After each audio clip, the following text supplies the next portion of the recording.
Super ফোরের ম্যাচে শ্রীলঙ্কার বিপক্ষে অ্যামেজিং দুর্দান্ত ব্যাটিং করে ম্যান অফ দ্য ম্যাচ হয়েছেন সাইফ হাসান। এর আগে গ্রুপ পর্বের ম্যাচে আফগানিস্তানের বিপক্ষে শুরুতেই দুর্দান্ত বোলিং করে ম্যান অফ দ্য ম্যাচ হয়েছিলেন নাসুম আহমেদ, কিন্তু এই দুটো ম্যাচেই ম্যাচ উইনিং পারফরমেন্স কিন্তু মুস্তাফিজুর রহমানেরও ছিল। শ্রীলঙ্কার বিপক্ষে মুস্তাফিজ বল করেছেন 4 ওভার এবং 4 ওভার বল করে 20 রানে তিনি তিনটা উইকেট নিয়েছেন। এবং কোন 3 ব্যাটারকে তিনি আউট করেছেন? তিনি আউট করেছেন কুশল পেরেরাকে, এরপরে কামিন্দু মেন্ডিসকে এবং ওয়ানিন্দু হাসারাঙ্গাকে। স্পেশালি কামিন্দু মেন্ডিস এবং ওয়ানিন্দু হাসারাঙ্গা তারা কিন্তু শেষ দিকে বিপজ্জনক হয়ে উঠতে পারতো। আমরা দেখেছি যে কামিন্দু মেন্ডিস আফগানিস্তানের এগেনস্টে শেষ দিকে কী ধরনের ব্যাটিং করেছেন। সে ধরনের ব্যাটিং তিনি বাংলাদেশের বিপক্ষেও করতে পারতেন, কিংবা ওয়ানিন্দু হাসারাঙ্গাও কিন্তু শেষ দিকে বড় হিট করেন, কিন্তু সেই দুজনকে আউট করেছেন মুস্তাফিজুর রহমান। কিংবা আফগানিস্তানের এগেনস্টে মুস্তাফিজ 4 ওভার বল করে 28 রানে 3 উইকেট নিয়েছেন এবং আফগানিস্তানের বিপক্ষে তিনি আউট করেছেন মোহাম্মদ নবীকে, রশিদ খানকে এবং গাজানফারকে। মোহাম্মদ নবী বিপজ্জনক হয়ে ওঠার আগেই তাকে আউট করেছেন এবং রাশিদ খানও আসলে মারা শুরু করেছিল, ঠিক সেই মুহূর্তে কিন্তু মুস্তাফিজ তাকে আউট করেন। সো ব্যাক টু ব্যাক দুটো ম্যাচে মুস্তাফিজ নিয়েছেন 6 উইকেট। ওভারঅল এশিয়া কাপে এখন পর্যন্ত তিনি উইকেট নিয়েছেন 7টা।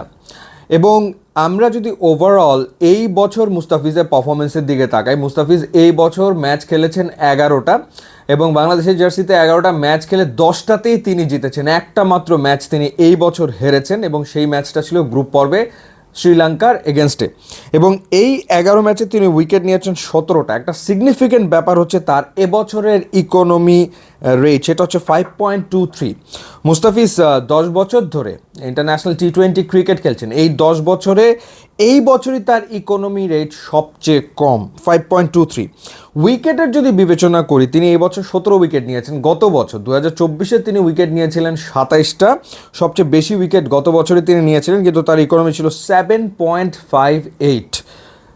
প্রিটি হায়ার, অনেক বেশি হায়ার। কিন্তু এবছর তিনি আসলে ইকোনমি রেটটাকে বেশ নামিয়ে আনতে সক্ষম হয়েছেন, কারণ তার ডট বলের সংখ্যাও আসলে দিনকে দিন বাড়ছে এবং ক্যাপ্টেন তাকে ডেথ ওভারে মূলত ব্যবহার করছে এবং সেখানে তিনি সাকসেসফুল হচ্ছেন বটে।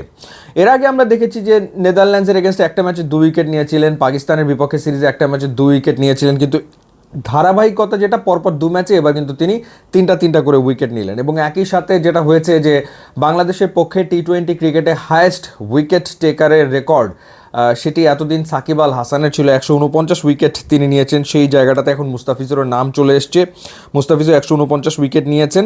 সাকিব আল হাসানের ম্যাচ প্রয়োজন ছিল 129টা, মুস্তাফিজ 12 ম্যাচ কম খেলে, অর্থাৎ 117 ম্যাচে 149 উইকেট তিনি নিয়ে ফেলেছেন।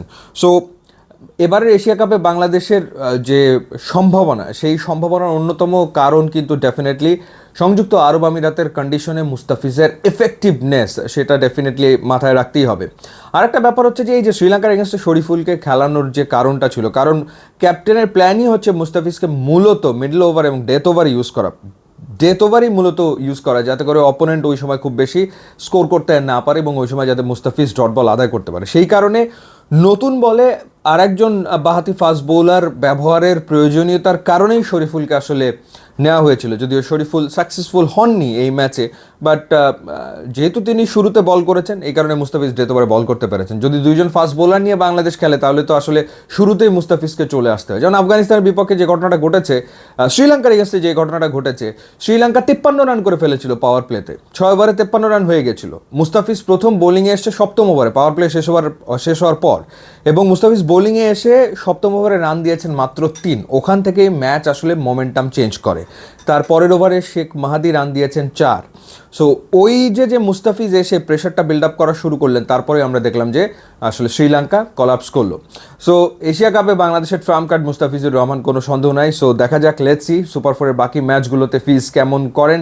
আশা তো করি দুর্দান্ত করবেন। ফিজের জন্য শুভকামনা। ইউটিউব ইনস্টাগ্রাম লিঙ্ক দেওয়া আছে, আপনারা যোগ দিলে খুবই খুশি হবে। And thanks for watching.